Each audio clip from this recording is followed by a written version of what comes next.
The day I found out my father's caregiver had been slowly stealing his life. She was standing in his kitchen making him chamomile tea and smiling at me like I was the one who didn't belong there. She had no idea I was already 3 weeks into building the case that would end her. Let me take you back to the beginning. Not the dramatic beginning, not the courtroom or the documents spread across a conference table. The real beginning. The one that looked completely ordinary. My father's name is Werner. He is 79 years old. He has a small house in a town about 400 kilometers from where I live. A town with one bakery, one pharmacy, and the kind of main square that still has a war memorial in the center. He moved there after my mother died because the house had been theirs together and he didn't want to leave it. I understood that.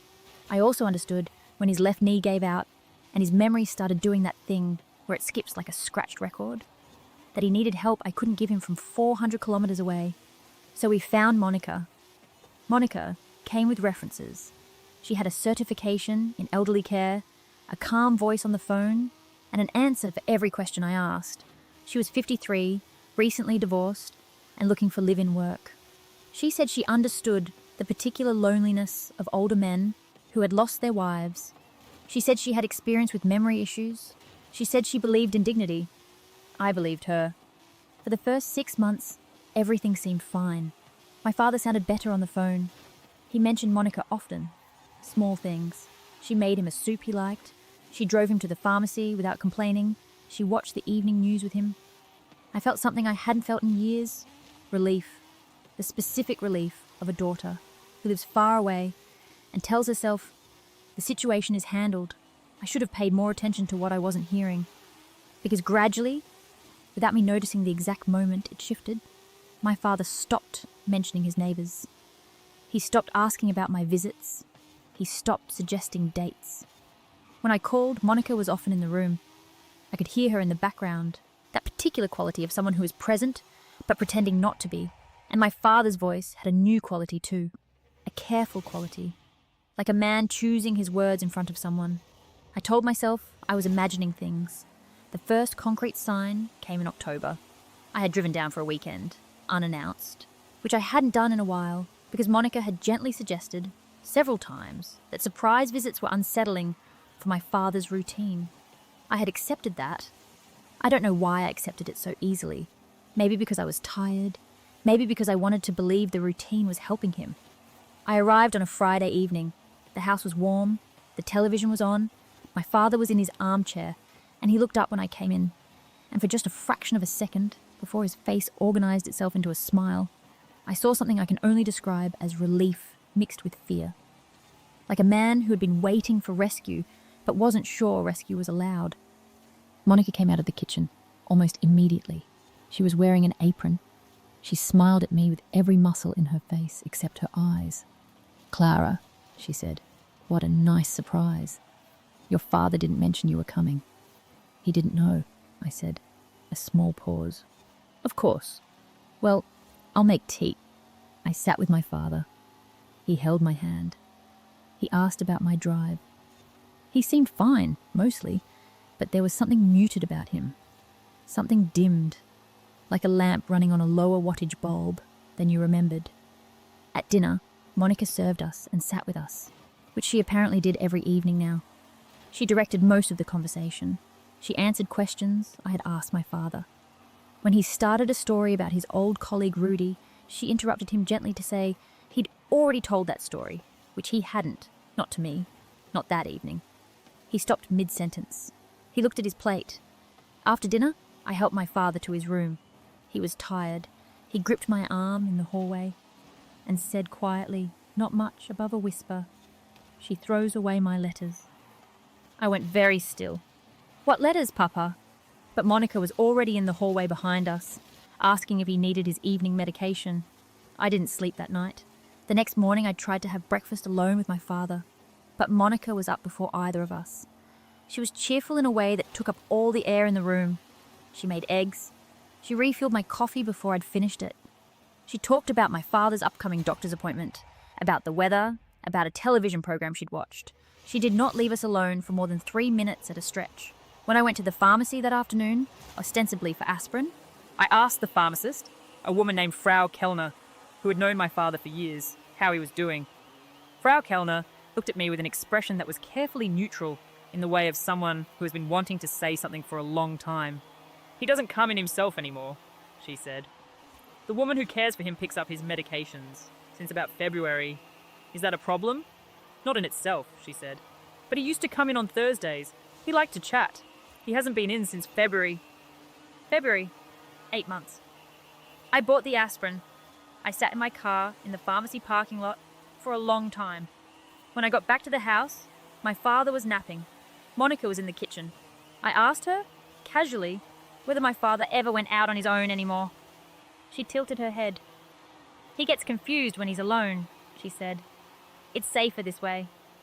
"He wasn't confused when I spoke to him this morning." She smiled. "You only see him for a weekend, Clara. I see him every day. I know what he's like when things are harder." There it was. The first open version of what she'd been saying implicitly for months. "You don't really know him anymore." "I do. I am the authority on your father. You are the visitor." I smiled back. I said nothing, but something had crystallized in me. Something cold and very precise. I drove home Sunday evening. I did not tell Monica what I was thinking. I did not call my father and warn him. I did not post anything, tell anyone, or make a single accusatory remark. I went home, I sat at my kitchen table, and I started making a list. The list started with what I knew. My father had stopped going out alone. He had stopped seeing neighbours, as far as I could tell. He had mentioned thrown-away letters. The pharmacist had not seen him in 8 months. His voice on the phone had changed. Then I thought about money. My father is not wealthy, but he is comfortable. He owns his house. He has a pension. He has savings from a lifetime of careful living. He had told me, the previous Christmas, that he was thinking of updating his will. I had not thought much about it at the time. I called his bank. I was on his account as an authorised contact for emergencies, something we had set up years ago. I asked for a summary of transactions over the past 12 months. What I received, 3 days later, was a document that made me sit down very slowly. There were transfers, regular monthly transfers, to an account I didn't recognise, starting in March. 1 month after Monica had stopped letting my father go to the pharmacy alone.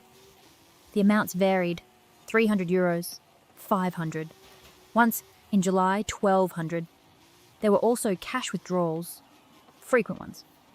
My father did not drive anymore. He did not go out alone. He was not withdrawing this cash himself. And there was something else, a transaction in June to a notary's office. I called the notary's office. I did not identify myself as my father's daughter immediately. I asked carefully whether they handled matters related to gifts and property transfers. The receptionist said yes. I asked whether they had recently handled such a matter for a man named Werner Bachmann. There was a pause. She said she couldn't give me details over the phone. I drove back down the following weekend. This time I called ahead. I said I was coming to take my father to a doctor's appointment. Monica said that wasn't necessary. She could take him? I said I wanted to. There was a pause. She said of course. At the house, I managed 20 minutes alone with my father while Monica was in the garden. I asked him directly about the notary. He looked at his hands. He said Monica had told him it was a good idea to put some things in her name for practical reasons so she could handle things without paperwork. He said she had explained it was common with live-in carers. "What things, Papa?" He mentioned a piece of jewellery, my mother's jewellery, a bracelet that had been my grandmother's. I kept my face completely still. I asked if he had done it willingly. He said he didn't remember the exact conversation. He said Monica had been very clear about why it was necessary. He said he trusted her. Then he reached into the pocket of his cardigan and gave me a folded piece of paper. "I wrote this down," he said, "in case I forgot." It was a note, in his handwriting, slightly unsteady but legible. It said, "The bracelet was Mother's. I did not want to give it away. Monica said it was just paperwork. Clara should know." I folded the note and put it in my bag. I took my father to his doctor's appointment. I spoke to the doctor privately for 10 minutes. The doctor said my father's cognition was reduced, but not severely impaired. He was capable of making decisions. He had, however, shown signs of what the doctor carefully called social restriction, meaning he seemed to have fewer contacts, less stimulation, and less engagement with the world than would be expected or healthy. The doctor had raised this with Monica. Monica had said my father preferred it quiet. I thanked the doctor. I asked him to document what he had told me. He looked at me for a moment and then said he would. On the drive back to the house, my father fell asleep in the passenger seat. I drove slowly. I looked at his hands resting in his lap, the same hands that had taught me to tie my shoes, that had held my mother's hand at the end. He looked smaller than I remembered, not physically smaller. Something else. Something that happens when a person has been made to feel that their own preferences are inconvenient. I was not going to let this continue. Over the next 4 weeks, I built the case. I requested the pharmacy's dispensing records for my father's medications going back 14 months. I was legally entitled to these as his emergency contact and with a written request. What I found was a pattern. Medications dispensed in quantities that didn't match the dosage schedule, some refilled too early, some with gaps. Nothing that proved harm definitively, but enough to show a disrupted pattern and enough to show that someone else was controlling access to his medication without proper oversight. I obtained the bank records formally. I had them reviewed by a friend who works in financial compliance. She identified the transfers as consistent with financial exploitation of a vulnerable adult. The cash withdrawals alone totaled over 4,000 euros in 10 months. I found the notary. I went in person. I presented myself as Werner Bachmann's daughter and legal next of kin. I asked what had been transferred. The notary was uncomfortable but ultimately cooperative when I explained that I had reason to believe my father had been subject to undue influence. The bracelet had been transferred. There was also a document, signed in June, that named Monica as the primary beneficiary of a life insurance policy that had previously named me. I sat in the notary's office and I breathed very carefully for about 30 seconds. Then I asked for copies of everything. My father's handwriting on that note, the pharmacy records, the bank statements, the notary documents, the doctor's written observations. I put all of it in a folder. I called a lawyer who specializes in elder care law. She listened to me for an hour and then said, "We need to go to the Betreuungsgericht. This is a guardianship court matter." The Betreuungsgericht, the court that oversees the legal protection of adults who may need assistance managing their affairs, had the authority to appoint a legal guardian, to review suspicious transactions, and to remove a caregiver's access. The hearing would be formal. Monica would be notified and would have the right to appear. My lawyer filed the application. We requested an emergency interim order limiting Monica's financial access while the matter was reviewed. The court granted it within a week. Monica received the notification. She called me that same evening. Her voice was different. Not the warm, controlled voice of the woman who made chamomile tea. This voice was tight and a little too fast. "Clara, I think there's been a misunderstanding. Your father and I have a very good relationship. He's happy. He told me himself he doesn't want to move or change anything. You've been far away for years. I don't think you fully understand what he needs day to day." I let her finish. "I'll see you at the hearing," I said. Silence. "I know what your father wants," she said. "Better than you do." There it was again. The thing she believed was her strongest argument. That distance made me ignorant. That presence made her the authority. That a daughter who lived 400 kilometers away had forfeited her right to speak for her own father. "I'm sure you think that," I said. I hung up. The hearing was scheduled for a Thursday morning in November. I arrived early. My lawyer was already there. We had a table with the folder, organized by category. Financial records, pharmacy logs, medical documentation, the notary documents, and my father's note, that small folded piece of paper in his slightly unsteady handwriting. I had kept it in its original fold. I had not ironed it out or laminated it or done anything to it. It looked exactly like what it was. An old man writing something down quietly, in his own home, because he was afraid he would forget, and because he wanted his daughter to know. Monica arrived with a man I didn't recognize, who turned out to be her brother, and a folder of her own. She was dressed carefully. She looked composed. She looked, I thought, like a woman who had done this before. Or at least, like a woman who had rehearsed. She glanced at me across the room. She gave me the smile. The one that said, "I know things about your father that you don't." I looked back at her without expression. The presiding judge was a woman in her 60s, with reading glasses on a chain, and the manner of someone who had heard every variety of human dishonesty and was no longer surprised by any of it. She introduced the proceedings. She explained that the court's role was to determine whether Werner Buchmann required legal protection and whether any urgent measures were warranted. Monica's side went first. Her brother spoke about her dedication, her professionalism, her years of experience. Monica herself spoke about my father's needs, his routines, his trust in her. She said he had become like family. She said the financial arrangements had been made transparently, with my father's full understanding and consent. She said I had been largely absent from his life for years, and that my sudden concern was, she implied, without quite saying it, motivated by inheritance anxiety rather than genuine care. The judge listened. She made notes. She did not react visibly. Then my lawyer presented our documentation. She started with the bank records. She walked through each transaction, calmly, with dates and amounts. She showed the pattern of escalation. She noted that the cash withdrawals had occurred during periods when my father had no documented outings. She presented the financial compliance review. She moved to the pharmacy records. She showed the dispensing irregularities. She presented the doctor's written statement about social restriction and reduced stimulation. She presented the notary documents, the bracelet, the insurance policy change. She noted the dates relative to when Monica had begun limiting my father's independent activities, and then she placed my father's note on the table. She read it aloud. The bracelet was Mother's. I did not want to give it away. Monica said it was just paperwork. Clara should know. The room was quiet. The judge looked at the note for a long moment. She looked at Monica. Monica said, "He was confused when he wrote that. He often writes things that don't reflect his actual state of mind."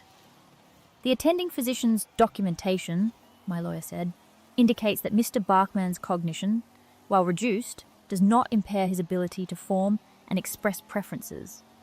The note is consistent with his documented capacity. Monica said, "Clara was never there. She doesn't know what he's like." The judge said, without looking up from her notes, "The court is aware of the geographic circumstances. Please address the financial transactions." Monica's composure began to develop small cracks. She said the transfers were for household expenses, for things my father had asked for her own costs, which were part of their private arrangement. She said the cash withdrawals were for groceries, for small things he wanted. She said the insurance change had been my father's idea, that he had felt she deserved recognition for her care. The judge asked her to provide receipts for the cash expenditures.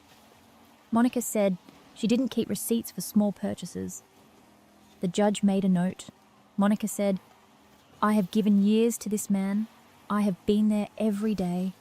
I have managed his medications, his appointments, his meals. I have kept him safe.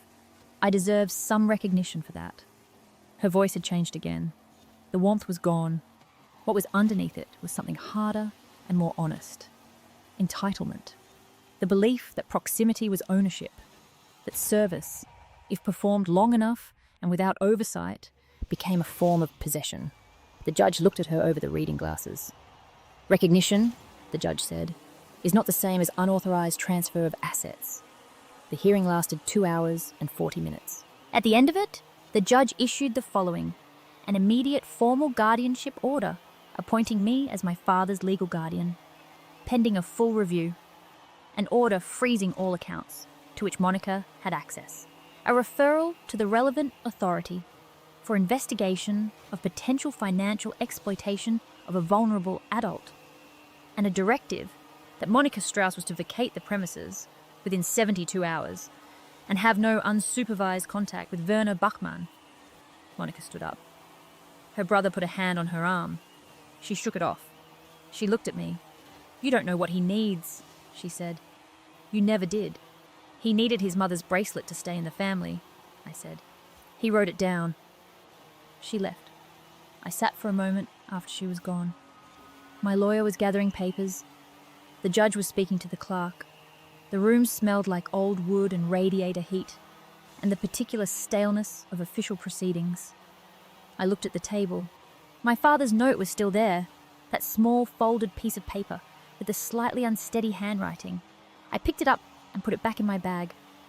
The 72 hours were not quiet. Monica contested the order through her own lawyer, arguing procedural irregularities. The contest was reviewed and dismissed within a week. The financial investigation proceeded. The insurance policy change was reversed on grounds of undue influence. The bracelet transfer was challenged through the notary. The legal process for its return was initiated.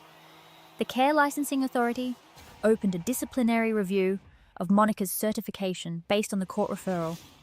I was told the process could take months, but that it was underway. I drove down to my father's house on the Saturday after the hearing. I arrived in the morning. The house was quiet in a different way than it had been before. Not the managed quiet of a space under surveillance, just quiet. Morning quiet, the kind where you can hear the refrigerator hum and a bird outside the kitchen window. My father was at the breakfast table. He had made himself coffee, which he hadn't done in months because Monica had said the machine was too complicated for him now. The coffee was slightly too strong, and he knew it, and he was drinking it anyway. I sat across from him. He said, "Is she gone?" "She's gone, Papa." He nodded. He looked at his coffee cup.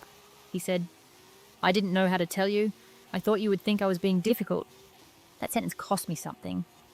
I'm not going to describe what it cost me exactly, but I sat with it. "You wrote it down," I said. That was enough. He reached across the table and put his hand over mine. His hand was warm from the coffee cup. We sat there for a while. In the weeks that followed, I organised things differently. I found a professional home care agency, one with oversight, with rotating staff, with documentation requirements, with a supervisor who made monthly visits. I set up a video call schedule with my father, 3 times a week, at times he chose.